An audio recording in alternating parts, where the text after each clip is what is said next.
अस्सलाम वालेकुम नाजरीन, आज की वीडियो एक ऐसी दस्तावेज और तरीका कार के बारे में है जिसके बारे में अक्सर असातिज़ा को या तो मुकम्मल मालूमात नहीं होती या फिर आधी अधूरी मालूमात की वजह से इनकी फाइल बार बार वापस हो जाती है, और वो है ट्रांसफर बिलखुसूस वेडलॉक, मेडिकल, माजूरी और दीगर बुनियादों पर ट्रांसफर के लिए दरकार चेक लिस्ट और जरूरी दस्तावेजात। अगर आप भी ट्रांसफर के ख्वाहिशमंद हैं या आइंदा कभी इस से गुजरना पड़ सकता है तो ये वीडियो आखिर तक जरूर देखिए, क्योंकि एक छोटी सी कमी आपके पूरे केस को कमजोर बना सकती है। नाजरीन, सबसे पहले ये बात जहन में रख लीजिए कि महकमा तालीम में ट्रांसफर कोई जुबानी बात नहीं होती, बल्कि ये मुकम्मल तौर पर दस्तावेजी अमल है। ये दरखास्त एक बाकायदा चेक लिस्ट के मुताबिक देखी जाती है, और अगर इस चेक लिस्ट में दर्ज किसी एक कागज की भी कमी हो तो दरखास्त नामुकम्मल तस्वुर की जाती है। इसलिए आज मैं आपको इंतहाई सादा और वाज़े अंदाज में इस चेक लिस्ट की एक एक शिक समझाऊंगा, ताकि आपको खुद भी पता हो कि आपकी फाइल क्यों रुकी या मंजूर क्यों नहीं हो रही। सबसे ऊपर दरखास्त गुजार का नाम, मौजूदा स्कूल का नाम, इसका EMIS कोड, जो स्कूल का होगा EMIS कोड वो आप लिखेंगे, मतलूबा स्कूल का नाम और इसका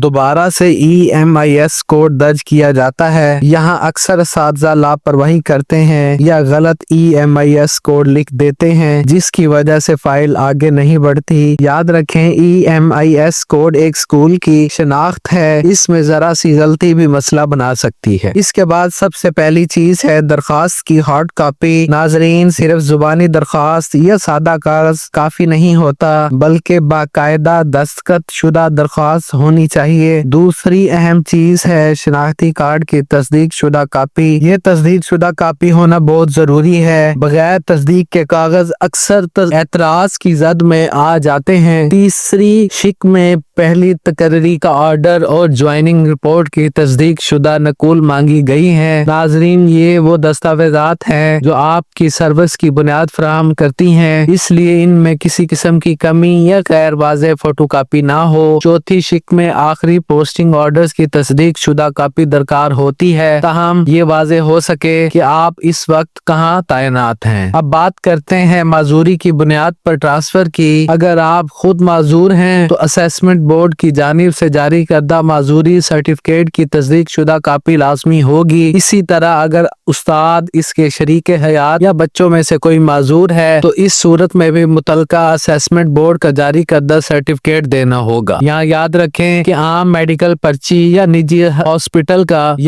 हॉस्पिटल का लेटर काबिल कबूल नहीं होता। नाजरीन, अगर दरखास्त बेवा होने की बुनियाद पर है तो कंप्यूटराइज निकाह नामा और शोहर का डेथ सर्टिफिकेट जो मुतलका यूनियन काउंसिल से जारी शुदा हो, इसकी तस्दीक शुदा कॉपी लगाना जरूरी है। इसी तरह अगर खुला या तलाक की बुनियाद पर ट्रांसफर दरकार है तो कंप्यूटराइज्ड निकाह नामा और तलाक या खुला का सर्टिफिकेट भी यूनियन काउंसिल से जारी शुदा होना चाहिए। गैर मुसद्दका या पुराने तर्ज के कागजात अक्सर एतराज की वजह से रिजेक्ट हो जाते हैं। अब आते हैं वेडलॉक ट्रांसफर की तरफ, जो सबसे ज्यादा जेरे बहस रहती है। वेडलॉक की सूरत में कंप्यूटराइज्ड निकाह नामा, दोनों मियाँ बीवी के शनाख्ती कार्ड्स, डोमिसाइल और शोहर या बीवी का मौजूदा पोस्टिंग ऑर्डर्स होता है। नाजरीन, अक्सर फाइल इसलिए रुक जाती है कि निकाह नामा कंप्यूटराइज नहीं होता या शोहर का पोस्टिंग ऑर्डर्स पुराना लगा दिया जाता है। खवातीन असातिज़ा के लिए एक और अहम नुक्ता ये है कि अगर इन्हें शहर, तहसील या जिला तब्दील करके रिहाइश शिफ्ट करनी पड़ रही है तो शोहर के शनाख्ती कार्ड के साथ रिहायशी सबूत भी देना होगा, जैसे कि घर की मलकियत के कागजात या यूटिलिटी बिल्स। ये सबूत इसलिए मांगा जाता है ताकि ये वाज़ेह हो सके कि वाकई रिहाइश वहाँ मुंतकिल हो चुकी है। नाजरीन, अगर कोई उस्ताद हालात की वजह से सिंगल पेरेंट है, मसलन शोहर बैरून मुल्क है या किसी और वजह से बच्चों की मुकम्मल जिम्मेदारी उस्ताद पर है, तो इस सूरत में वीजा, पासपोर्ट और उस्ताद का हलफनामा भी फाइल का हिस्सा होना चाहिए। ये एक हसास मामला है, इसलिए दस्तावेजात मुकम्मल और वाज़ेह होनी चाहिए। मेडिकल बुनियाद पर ट्रांसफर के लिए DHQ के मेडिकल बोर्ड का जारी करदा सर्टिफिकेट दरकार होता है। आम डॉक्टर या प्राइवेट हॉस्पिटल की रिपोर्ट अक्सर काबिल कबूल नहीं होती, इसलिए इस नुक्ते को खास तौर पर याद रखिए। आखिर में एक डिक्लेरेशन होती है जिसमें उम्मीदवार के दस्तखत